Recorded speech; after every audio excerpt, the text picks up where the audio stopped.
Hola, yo soy Sandra, efectivamente he trabajado aquí, me he graduado aquí en la Complutense, he trabajado en geriatría. Os voy a contar sobre todo mi experiencia en la última residencia en la que estuve en dos, las dos privadas aquí en Madrid.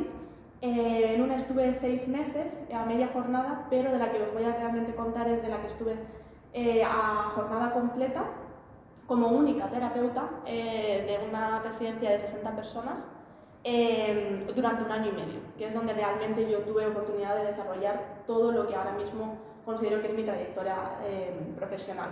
Como os he contado, me hace mucha ilusión estar aquí porque soy exmiembro de la ATO y sé cómo costaba mantener a flote una asociación, cómo costó traer gente, cómo costó hablar con las otras asociaciones y todo eso, así que me hace mucha ilusión también estar aquí. Actualmente estoy viviendo en Alemania de forma temporal hasta, si todo sale bien, que me mude a Irlanda este verano y estoy haciendo el proceso de reconocimiento del título para trabajar en Irlanda. Y mientras que estoy en Alemania no ejerzo como terapeuta ocupacional, pero sí que estoy estudiando un máster en investigación en terapia ocupacional. Es un máster de la Universidad John Comping de Suecia. Y bueno, este es mi primer año, de hecho estoy terminando ahora en junio.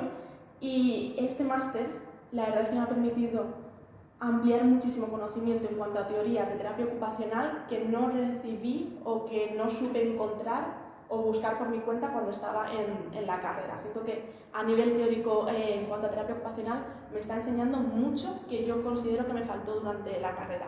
Y es con este máster con el que realmente he encontrado teorías, modelos y conceptos que me han ayudado a darle voz y palabras a todo lo que yo estuve haciendo durante mi paso en geriatría.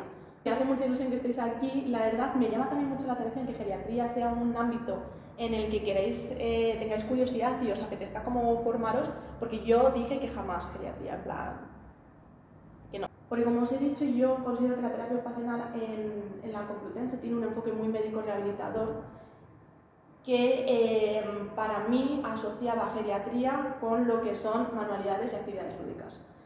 La figura del terapeuta ocupacional que prácticamente anima, que no se sabe muy bien lo que hace, pero que prácticamente anima.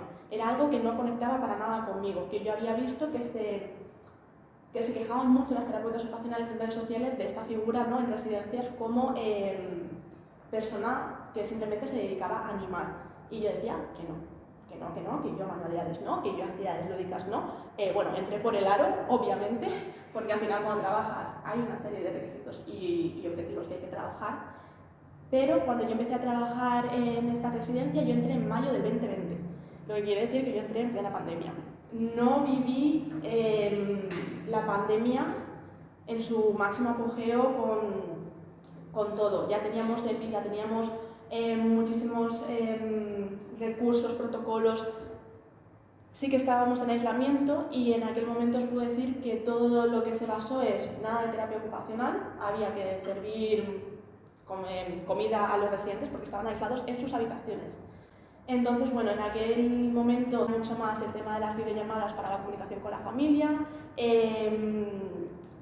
Los objetivos se suponían que tenían que ser de estimulación cognitiva para la terapeuta ocupacional y de rehabilitación física de parte del fisioterapeuta por el aislamiento que estábamos sufriendo, en la deprivación de estímulos que estaba habiendo y cómo íbamos en caída con el deterioro cognitivo y físico que estaban sufriendo estas personas. Cuando empezamos a salir un poquito del aislamiento, nosotros teníamos un patio interno y empezamos a bajar un poquito al patio y se generan pues 2 grupos diferentes de residentes y empezamos a hacer más vida fuera de las habitaciones, pero por turnos y con estos grupos, ¿no?, por medidas de seguridad, protocolos, etc. Ahí es cuando yo me doy cuenta de que las señoras, como yo las llamo a las que eran mis residentes, las señoras tenían unas necesidades completamente diferentes a lo que a mí se me estaba pidiendo o lo que yo había entendido que tenía que ofrecer una terapeuta ocupacional en una residencia. Las señoras, primero por el momento en que estábamos viviendo, no podíamos utilizar materiales que se pudieran intercambiar porque tenían que desinfectarse continuamente, por lo tanto, esa idea mía que yo había tenido durante las prácticas de un centro de día en el que llegas y haces una hoja de cálculo, una hoja de lenguaje y después unos sudokus, no existía, porque no se podía trabajar así, de esa manera, la estimulación cognitiva. Todo lo que eran puzzles y actividades manipulativas tampoco, porque teníamos que desinfectar y no era el momento para estar con todo eso. Yo me convertí en la herramienta para trabajar con ellas lo que ellas necesitaban, que era salir del aislamiento que tenían. Y todo lo que hicimos era prácticamente verbal para conseguir que estas señoras volviesen a activarse. Cuando estas señoras empiezan a volver a activarse y ya pasamos un poco de esta fase de todavía estamos en pandemia a empezar a normalizar, a mí se me pide que vuelva a hacer terapia ocupacional como se entiende, en la mesa, con fichas cognitivas, con grupos, con mandalas, con actividades lúdicas y etcétera. Y entonces, pues bueno, yo acato lo que se me pide, porque para eso trabajo en la residencia, pero yo sentía que no conectaba con lo que estaba haciendo y empecé a tener muchísimas inseguridades de qué es terapia ocupacional, qué estoy haciendo y qué estoy aportándole a estas señoras. O sea, yo me veía que venían las señoras prácticamente, yo las obligaba un poco, venga, que sí, que hay que entrar a la sala de terapia ocupacional, vamos a sentarnos, y les ponía puzzles, y les ponía encabezados, y yo decía, ¿qué estamos haciendo aquí? ¿Qué estoy dando?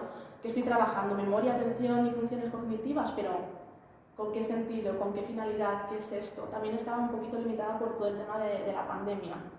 Es entonces cuando en mi camino se cruza el método Tao de la profesora Inda. Inda es una terapeuta ocupacional de la Universidad de Terrassa, en Cataluña. Y si tenéis la posibilidad de echarle un ojo a su Instagram, Ocupacionarte, ella habla de la terapia ocupacional consciente. Y el método Tao es un curso de desarrollo profesional y personal que a mí me permitió de repente descubrir que lo que yo entendía por terapia ocupacional, que creía que las señoras necesitaban y que yo podía ofrecer y conectar con ellas, existía y tenía nombres, porque yo sentía que yo era una rara que no sabía lo que estaba haciendo y que yo era la mala terapeuta, porque no me asemejaba a mis otras colegas que estaban haciendo fichas y actividades manipulativas. Sentía como que yo eso no, y entonces era yo la rara que no entendía esto. En el método Tao no solo descubrí profesionalmente todas estas teorías que me ayudaron a poder llevar a cabo la terapia ocupacional que quería en la residencia, sino que también me ayudaron a ganar mucha confianza. Y me enseñaron también la importancia de tener una red de terapeutas ocupacionales. Parece que las terapeutas ocupacionales trabajamos muy solas. Y os recomiendo muchísimo que, sean de la forma que sea, amigos o contactos de la universidad, mantengáis a los terapeutas ocupacionales que conozcáis, porque las mismas inseguridades que vais a tener vosotras las van a tener las demás. No sois vosotras sintiendo que sois malas terapeutas o que no sabéis, os le está pasando a todo el mundo.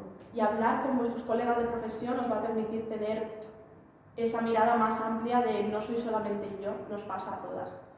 Y a mí eso me ayudó muchísimo. Y una de las teorías, la más importante para mí, fue la de Anne Wilcock, que ella desarrolla la teoría del hacer, ser y llegar a ser o convertirse, el doing, being, becoming, y posteriormente le añadió el término del belonging. Ella, resumido, esta teoría es las personas expresan quiénes son, el ser de quiénes son, a través de lo que hacen. Esto quiere decir que nosotras, con nuestras ocupaciones, incluso en vuestra vida diaria, simplemente estar asistiendo a esta charla, define quiénes sois. Para mí eso me pareció un clic. Quiero decir, si a través de las cosas que yo hago, que son mis ocupaciones, yo expreso quién soy, ¿qué hago con los pompones? ¿Qué están diciendo los pompones de mí? ¿Qué está diciendo esta ficha cognitiva de mí? ¿Puedo expresar quién soy yo a través de esta ficha cognitiva? ¿Qué tipo de terapia les estaba ofreciendo yo a mis señoras en la residencia? ¿Era una terapia que les permitiera ser a través de las ocupaciones que estaban haciendo? ¿O estábamos haciendo por hacer? Además, cuando una persona hace, eso le permite pertenecer al entorno al que le hace. Los entornos en terapia ocupacional son mucho más importantes de lo que podéis llegar a imaginar. Y la conquista de ese entorno es un proceso paulatino que las personas van haciendo y que ahora posteriormente os contaré cómo lo fuimos haciendo nosotras en la residencia, desde el aislamiento de una habitación a la conquista otra vez de toda la residencia. Y ella, Anne Wilcock, desarrolla en su teoría que las personas se expresan a través de lo que hacen y gracias a lo que hacen consiguen llegar a su máximo potencial. Esto quiere decir que vosotros como personas, en el rol de estudiantes, a través de la ocupación de estudiar, os estáis convirtiendo en vuestro máximo potencial, que será llegar a ser terapeutas ocupacionales graduados. Y yo, a través de esta charla que os estoy haciendo, estoy convirtiéndome y estoy transformándome en lo que pretendo que llegue a ser una mejor versión de mí misma.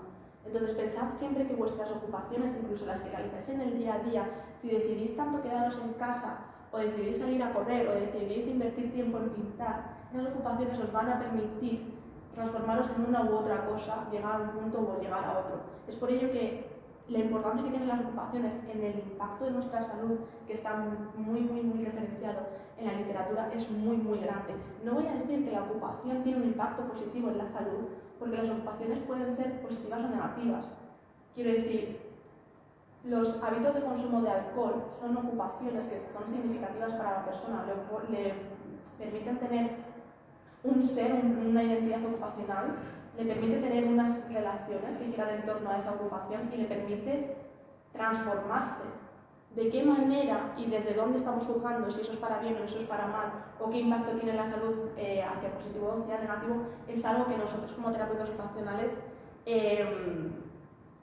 deberemos de trabajar y deberemos ver de qué manera estas ocupaciones pueden redirigirse o pueden mantenerse de otra forma. Pero las ocupaciones tienen impacto en nuestra salud, definen quiénes son, nos permiten transformarnos y nos permiten pertenecer a las comunidades en las que estamos. Gracias a esto es que yo empecé a transformar lo que era una residencia con un enfoque muy de médico rehabilitador en lo que yo quería que fuera una residencia de vecinas. Porque para mí, las señoras mayores en España tienen una tradición de sacar la silla a la calle, en la puerta del pueblo, y juntarse con otras vecinas. Y yo no entendía por qué las señoras que estaban en una residencia tenían que verse privadas de esa ocupación tan significativa como es reunirse con sus vecinas, charlar, y eso es una ocupación significativa, charlar con las vecinas. Así que mi objetivo empezó a ser convertir la residencia en un entorno más comunitario en el que hubiera un sentimiento de comunidad, que las señoras sintieran que esa era su comunidad, que ese era su sitio, y no solamente un sitio donde sus hijos habían tenido que ponerlas porque mira qué mayor que soy, ¿vale? Entonces, bueno, empecé a trabajar de esta manera. Casos más concretos porque me estabais pidiendo, ¿no?, cómo se trabaja en geriatría y cómo yo trabajé desde este punto de vista comunitario. Empecé a sacar a las señoras a la calle. Yo no podía con la terapia ocupacional de mesa y fichas cognitivas, así que me empecé a llevar a las señoras a la calle con primero la excusa de que llevábamos casi 6 meses encerrados solamente en la residencia, y yo empecé a decir, estas señoras tienen que salir a la calle. Así que empezamos a salir a la calle, empecé a hacer paseos, llegaba antes al trabajo y la sacaba un poquito antes de que empezase mi jornada laboral, o después ya lo empecé a hacer durante mi jornada laboral. ¿Quieres trabajar procesos cognitivos como memoria, atención, lenguaje y toma de decisiones? Saca a las señoras a la calle. Y no hay nada más poderoso que un estímulo de un entorno real.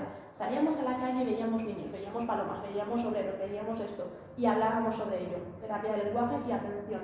Y sobre todo también trabajábamos muchísima memoria, porque al día siguiente, señoras que nunca habían tenido un recuerdo del día anterior que expresasen en el siguiente día, me decían, oye, pues ¿te acuerdas que ayer estaba esta papelera aquí rota? Oye, pues que ya lo han limpiado. Y yo ni me había fijado, porque para mí, ¿no?, como que la calle estaba muy interiorizada, pero para ellas era un nuevo estímulo en el que fijaban muchísimo la atención, pero muchísimo. Y trabajaban estos procesos de memoria de esa manera. Así es como entiendo yo que hay que utilizar la ocupación para trabajar objetivos como los procesos cognitivos, por ejemplo. Porque en terapia ocupacional, en geriatría, uno de los grandes objetivos es la estimulación cognitiva y prevenir el gran deterioro cognitivo que sufren las personas. Yo no lo entendía con una ficha en blanco y negro o con colores que me estuviera diciendo que sume 3 más 5. Yo lo entendía como salir al parque y vamos a comprar un café, y vamos a ver esta librería que tanto te gusta, y vamos a ver esto, y vamos a darnos un paseo. Eso, para las señoras, fue un despertar. Señoras que de repente estaban en un aplanamiento emocional debido al aislamiento durante 6 meses, empezaron a hacer bromas cuando salíamos a la calle. Para mí, una de las mayores recompensas que ha tenido esto, y una de las cosas que no recoge ningún tipo de escala en terapia ocupacional, por mucho que haya escalas de la vida diaria, escalas instrumentales, escalas de autonomía, etc., es la sonrisa como indicador de mejoría. Que se empezaran a reír, el humor, que empezaran a hacer bromas, que empezaran a hacer chascarrillos. Bueno, me pareció que cambió por completo todo. A nivel de participación social en la comunidad, las señoras eran vistas por primera vez. Hay una foto que os pondré al final que me gusta muchísimo.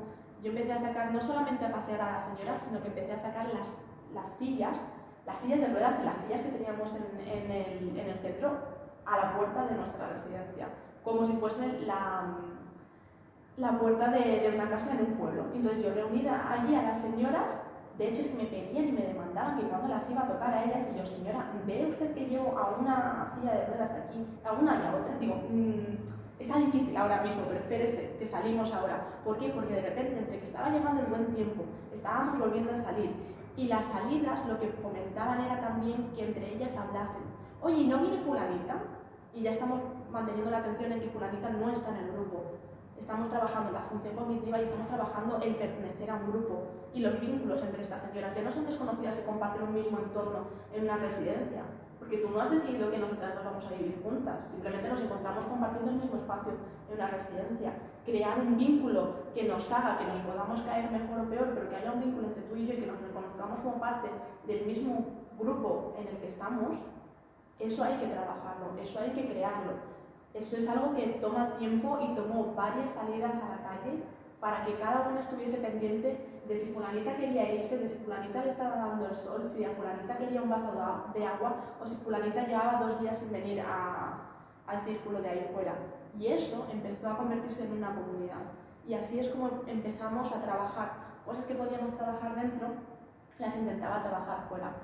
Y una de las cosas que nos pasó es que cuando sacas a las señoras fuera, las señoras son vistas. Hay un concepto de residencias como un lugar donde apartar a las señoras mayores y que las personas mayores no sean vistas, ¿no? Como están muy apartadas y marginalizadas de lo que es nuestra comunidad.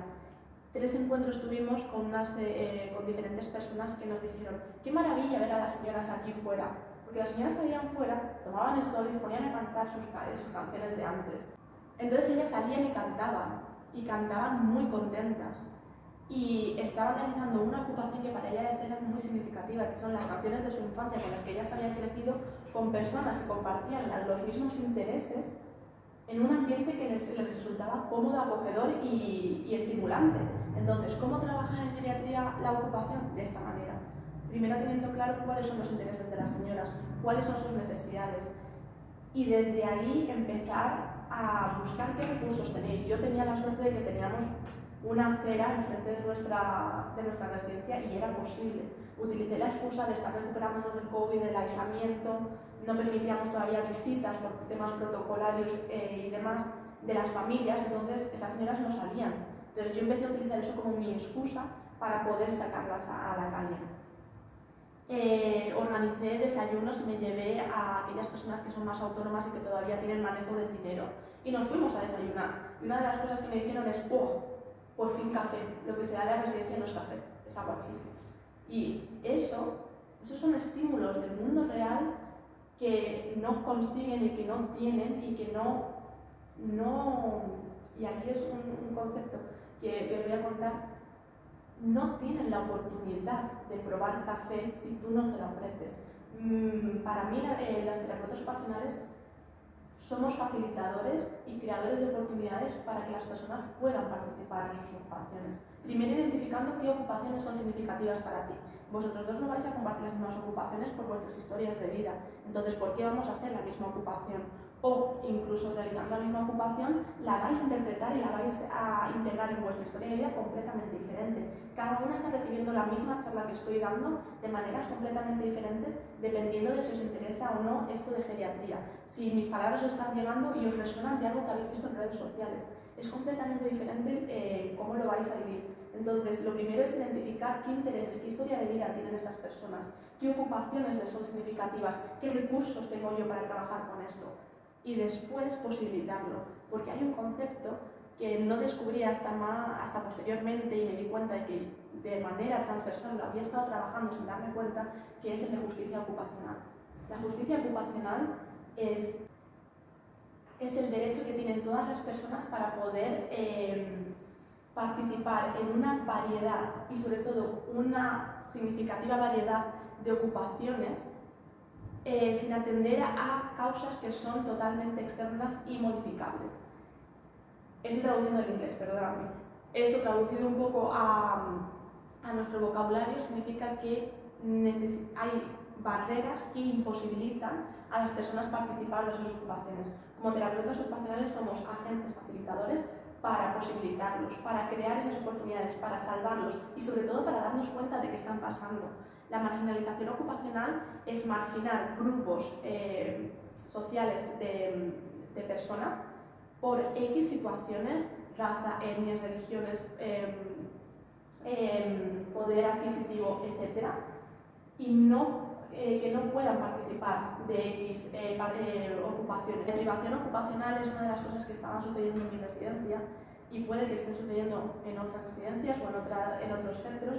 La privación ocupacional es la no posibilidad de participar en tus ocupaciones, principalmente porque puede que no se estén ni siquiera proponiendo esas ocupaciones. Si a ti te gusta tocar el piano muchísimo, toda tu vida, pero de repente estás en un entorno en el que no hay piano, no hay música y no hay nada que te conecte con esa ocupación, estás sufriendo una deprivación ocupacional. Tú no puedes participar de algo que es significativo para ti. Como terapeuta ocupacional está en nuestra mano posibilitar y ver de qué modo podemos salvar esas barreras. Dependiendo de la situación, serán hablando con la familia y pidiendo por favor que traigan si él tiene un teclado. De otra manera será hablando con la dirección de nuestra residencia, buscando a alguien que done un teclado o intentando, por ejemplo, que participe quizás de la música, reconociendo piezas musicales tocadas por piano. De diferentes maneras podemos evitar la deprivación ocupacional. Y en mis señoras había una deprivación ocupacional de participar en algo que para ellas era la vida social. La vida social de salir, saludar a la señora de la farmacia, ir a comprar el pan, vivir fuera de los muros de la residencia. También se da lo que se llama la alienación ocupacional, que es participar de ocupaciones que no te son significativas. ¿Habéis estado alguna vez haciendo alguna ocupación que ni fu ni fa, que podríais estar haciendo cualquier otra cosa? Por ejemplo, no lo sé, vais a una clase en el gimnasio y ese día hacéis bicicleta. Es que ni fu ni fa, es que vosotros queríais ir a bailar ese día, pero es que no había clase de baile. Entonces estáis participando en una ocupación que no os es significativa y sucedía aquí en la residencia en cuanto a las señoras participando haciendo fichas cognitivas. Que ni fu ni fa a estas señoras, poniendo pompones de un lado a otro según los colores y los números que marcan unas hueveras con números. Que ni fu ni fa. ¿Por qué? ¿Por qué estaban estas señoras haciendo esto? Hay otras personas a las que esto sí le puede resultar significativo, pero en este caso es que ni fu ni fa. Entonces estaba dando una alienación ocupacional y después un desequilibrio ocupacional. Aquellas personas que no tienen la oportunidad, por ejemplo, de levantarse ya solas de la silla para alcanzar el mando de la televisión y cambiar de cadena, van a estar viendo todo el día el Sálvame, por ejemplo, que es una alienación ocupacional cuando no les interesa. ¿Por qué? Porque se va a dar lo que se llama un desequilibrio ocupacional en el sentido de que va a haber muchísimo tiempo libre y un desequilibrio en cuanto a la productividad y el autocuidado en su día. Es muchísimo tiempo libre, principalmente viene dado porque esa persona no se puede levantar de ese sillón. Entonces, como no se puede levantar, no puede por propia autonomía coger y decir, se acabó la televisión, me voy a regar las plantas y hacer una actividad que está englobada dentro del cuidado del hogar, que es más significativa para esa persona, y se encuentra todo el día en un continuo tiempo libre, que además es alienante porque no le está llenando a esa persona. Entonces, ¿qué tipo de calidad de vida está teniendo esta persona que se tira todo el día sentada frente a un televisor? Nada. Esto pasó, por ejemplo, también, y yo siempre pongo el ejemplo, cuando llegó la pandemia y muchísimas personas que no podían ir a ejercer sus trabajos, esas 8 o incluso 10 horas contando horas de comida y horas de transporte, ese tiempo de 10 horas que se dedicaba a una ocupación que era productividad, de repente en casa. De repente un desequilibrio ocupacional. ¿Qué hago? con mis 10 horas de repente mano sobre mano en mi casa, sin una guía de qué tengo que hacer, hacia dónde voy, en qué invierto mi tiempo. Eso es un desequilibrio ocupacional a nivel individual. El desequilibrio ocupacional también está referido en la literatura como a ofrecer muchas oportunidades de participación en ocupaciones a una población y a otra no. Entonces, esto que es justicia ocupacional es lo que yo estaba viviendo con estas señoras. Ellas estaban alienadas en ocupaciones que no les eran significativas, haciendo trabajos manuales, estaban en un estado de deprivación y con un desequilibrio ocupacional enorme, en el que todo el rato era tiempo libre. Entonces, en base a esto, mi trabajo empezó a consistir en vamos a buscar y vamos a ver qué es lo que podemos hacer, porque eso sí que es cierto, trabajáis en una organización y hay unas reglas y hay unas cosas y muchas veces vais a tener que pelear para que esto que yo os estoy contando y que quizás porque sois terapeutas ocupacionales os resuena mucho más fácil, a vuestros directores de residencia puede ser que no y puede ser que se os corten las alas y eso también lo he vivido y eso también es difícil. Entonces tenéis que ver que estos problemas de justicia ocupacional siguen pasando incluso aunque no los estéis solventando. Y ahí es donde entra la creatividad de encontrar, bueno, pues si no puedo salir fuera, como me recomendó Sandra en alguna ocasión, voy a ver qué otras cosas puedo hacer, por ejemplo. Pero tener la mirada abierta, olvidando este modelo médico rehabilitador, a que estas situaciones pasan en nuestro día a día, a que estas personas en una residencia son muy vulnerables a que se den estos casos de injusticias ocupacionales y tenemos que tenerlos en nuestra cabeza para poder ser consciente de ellos y ofrecer soluciones. Quiero decir, el que no sabe que esto existe no va a poder ofrecer soluciones, por supuesto, por desconocimiento y eso es así. Entonces, esto fue un poco la mirada y el cambio de vuelta que yo le di a la terapia que yo quería hacer en todo esto. Y como caso final os pongo un caso más práctico de lo que realicé y era un señor que cognitiva y físicamente estaba muy bien, tenía 80 y poquitos años, pero que por situaciones de la vida había terminado nuestra residencia. Este señor llegó con un estado de ánimo muy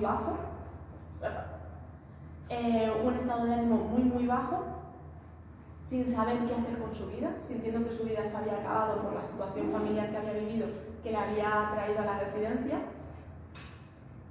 Y fue el caso que más me ha llenado a mí en terapia ocupacional, porque con este señor empecé a descubrir, vale, ¿cuáles son tus intereses? ¿Qué es a lo que te has dedicado siempre? Le encanta escribir, siempre ha estado participando en concursos de literatura y de escritura. Vale, pues vamos a empezar por ahí. Entonces yo buscaba en las redes sociales temáticas de concursos de literatura, no para presentarle al concurso, pero yo le daba una temática de, con estas 3 palabras, escribe una mini historia de 150 palabras, por ejemplo.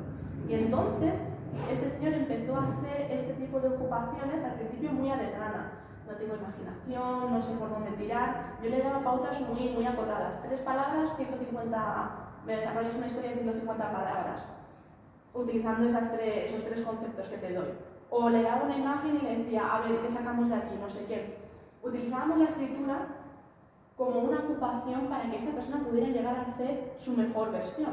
En cuanto que empezó a estar mucho más activo, empezamos a salir a la calle. Nunca había vivido en el centro, así que mi trabajo empezó a ser, vamos a reconocer el centro porque es una persona totalmente válida que podía salir independientemente fuera de la residencia él solo. Entonces mi idea era, vamos a reconocer el entorno en el que vives ahora para que tú puedas llevar a cabo tus propios paseos, no dependas de mí. Esto era yo facilitando la oportunidad de que él pudiera explorar su entorno en un futuro. Primero graduando la actividad, haciéndolo conmigo de poco a poco y posteriormente él iría de forma independiente.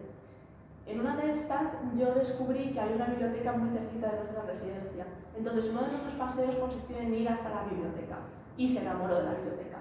Y le hicimos un carnet de la biblioteca, le presenté a las señoras que estaban, a las bibliotecarias, con quien tenía que hablar y demás, y desde entonces ese señor empezó a tener un rol y una identidad completamente nueva en nuestra residencia. Y era el encargado cada viernes de irse por la mañana a buscar una nueva película de Sara Montiel o de la Lola Flores o de lo que fuera para traerlo, porque esos viernes nosotros hacíamos karaoke en la residencia.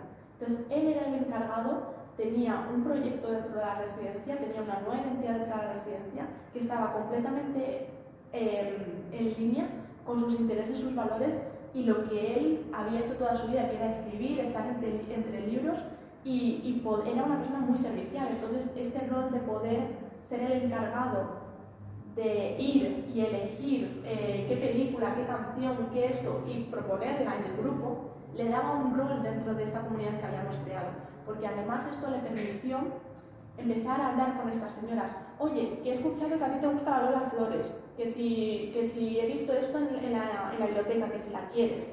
Oye, que he visto esto, oye, que he visto lo otro. Y así fue como poco a poco esta persona pasó de estar y ver muy mal su situación en la residencia a de repente descubrir que no se había acabado la vida porque de repente estuviese en la residencia, que para mí ese era un concepto muy importante para él, porque él se sentía que todavía tenía mucha vida y que de repente se veía en una residencia. Y yo le quise enseñar de alguna manera durante nuestro camino juntos que no se había acabado la vida porque él estuviera allí, que él podía salir, desayunar, irse a comprar a una tienda de bolis y de plumas que le encantaba, irse a la biblioteca, volver, tener su rol dentro de lo que era la residencia y empezar a formar vínculos con esa comunidad que habíamos creado. Así que, como puntos clave que os quería resaltar es esto, ¿no? Cómo el hacer debe de expresar quiénes somos, cómo estas ocupaciones con este señor estaban muy en línea con sus intereses y sus valores. Que este punto de vista comunitario que yo os estoy hablando lo conseguí en una residencia que en principio era muy médico-rehabilitadora y que vayáis donde vayáis y termináis en clínicas privadas de terapia de mano o de lesión medular o con niños, podéis seguir teniendo este tipo de visión. No es algo que solamente pase en una residencia. Yo quería llamar a esta charla ampliando la mirada de la terapia ocupacional porque yo quería que descubrierais que este tipo de mirada de terapia ocupacional lo podéis llevar donde vayáis. Porque donde vayáis vais a trabajar con personas, independientemente de cuál sea la causa de por qué no pueden participar en sus ocupaciones. Y cómo podéis coger las ocupaciones con esta mirada y decir, vamos a trabajar de esta forma, porque aquí se están dando este tipo de injusticias, o estamos teniendo estos recursos, o sea la situación que sea. También quería, que me lo habré saltado en algún momento, deciros que la terapia ocupacional va a ser también lo que vosotras entendáis por terapia ocupacional. Os decía yo al principio que yo no vibraba con este modelo médico rehabilitador, pero igual en vuestras prácticas, cuando empecéis a desarrollar más práctica, sí que empezáis a vibrar y a conectar con un modelo médico rehabilitador o con un enfoque basado en la integración sensorial cuando trabajéis con niños y cosas así. Pero tiene que estar en línea muy con vosotras, ¿no? Yo al final hice manualidades que iban acorde a algo que a mí me gustaba mucho, que era la cultura. Entonces, hablar de la Feria de Abril no era solamente hacer un jolgorio, para mí implicaba hablar de la cultura que tenía la Feria de Abril, que era significativo para las señoras porque teníamos alguna andaluza que le gustaba mucho presumir. Y luego, a la Feria de Abril me refiero a la Feria de Sevilla, perdona. Pero iba muy acorde también a mis valores y a lo que a mí me interesa, que era la cultura. Hicimos muchísimas, yo viajé mucho ese año por España e hicimos muchísimos talleres que eran simplemente reuniones de las señoras hablando de las fotos que yo les traía que me pedían de los viajes. Entonces yo me fui a Sevilla, de hecho ese año, y le traje fotos y algunas habían visitado, entonces estuvimos trabajando memoria, historias de vida, que expresaran sus propios sentimientos. Yo viajé con mi marido, yo viajé con mis amigas, yo me fui no sé dónde y hablábamos sobre eso. Entonces también proponer actividades que también vosotras os sintáis como cómodas en lo que estáis haciendo. No os pongáis a hablar de coches que jamás habéis, o sea, si no va con vosotras, podéis interesaros porque al final vais a encontrar con multitud de personas con multitud de intereses, pero intentad que estén en línea lo que ofrecéis con lo que ellas necesitan y con lo que vosotras también consideráis y que os gusta. Valorar mucho las necesidades que tienen las personas con las que trabajéis. No os dejéis encajar solamente por lo que siempre se ha hecho, que si siempre se ha hecho grupo 1 a las 10, grupo 2 a las 11 y grupo 3 a las 12. Valorad qué necesitan esas personas, valorad si necesitan que paséis más tiempo sentadas con ellas, hablando por teléfono con sus familiares, valorad qué es lo que necesitan realmente y después también valorad qué recursos tenéis. No en todos los sitios vais a poder hacer la terapia como os gustaría. Hay sitios que os demostrarán que solamente, bueno, aquí puedo hacer esto y en otro sitio puedo hacer otras cosas, ¿vale? Y ya, por último, eso. Hay muchísima diversidad de terapia ocupacional porque somos muchas terapeutas ocupacionales. La terapia ocupacional que yo he hecho no es la misma que vosotros vais a hacer, por lo que os digo. Estas son mis experiencias con mi contexto y mi historia de vida, que yo os comparto a vosotras y vosotros la integraréis en vuestra práctica en algún día de una manera completamente diferente, dando una nueva forma de cómo hacer terapia ocupacional. Y eso también es muy bonito. No penséis que lo que estáis haciendo lo estáis haciendo mal, sois malas terapeutas, porque a mí esto me daba mucho miedo, me daba mucha inseguridad. Y entonces, bueno, contad con eso, porque vuestra terapia también es válida. Y ya por último, esta foto fue de uno de los mejores momentos como terapeuta ocupacional, cuando os digo que hay que intentar conquistar los espacios y hacer que la comunidad pertenezca al espacio. A mí me encantaba la canción Clavelitos, que cantaban las señoras todo el rato. Y entonces empecé a hacer la mía y empecé a hacer que ellas la hicieran suya también. Y entonces empezamos a decorar la residencia con claveles que habíamos pintado. Entonces sí, hice manualidades, pero hice manualidades que también vibraban conmigo. Hicimos claveles, los pintamos y los pusimos en cada una de las sillas con sus nombres. Y entonces ellas detectaban enseguida cuál era su clavel y cuál era su silla. Eso es una forma de conquistar el espacio para ellas y una forma de hacer que ellas pertenezcan a ese espacio, que se sientan identificadas con ese espacio. Una tarde que salieron las señoras en el círculo de vecinas a la calle, empezaron a cantar los clavelitos. Y se cruzó una señora con nosotras y dijo: qué bonito, qué bien, qué maravilla. Y le dije: ay, muchas gracias, porque era un momento en el que estaba yo ahí luchando con la dirección para que me permitieran hacer estas cosas, y este refuerzo positivo me gustó mucho de esta señora. Pero es que 10 minutos después vino esta señora con 5 claveles para cada una de las señoras que estábamos cantando ahí. Entonces para mí eso me demostró que las señoras no pertenecían adentro de 4 muros, que las personas tenían que estar fuera y que las señoras habían sido vistas. Y este momento, señoras con Alzheimer, lo recordaron durante 3 días. 3 días. Oye, ¿no hay unas flores por ahí que nos dieron? Empezó todo a variar mucho. Me las había regalado mi prima, tal, pero el concepto, me han regalado unas flores, existió y dejó impronta en sus cerebros. Y así es como yo entiendo la terapia ocupacional. Y ya está, me he puesto muy interesada.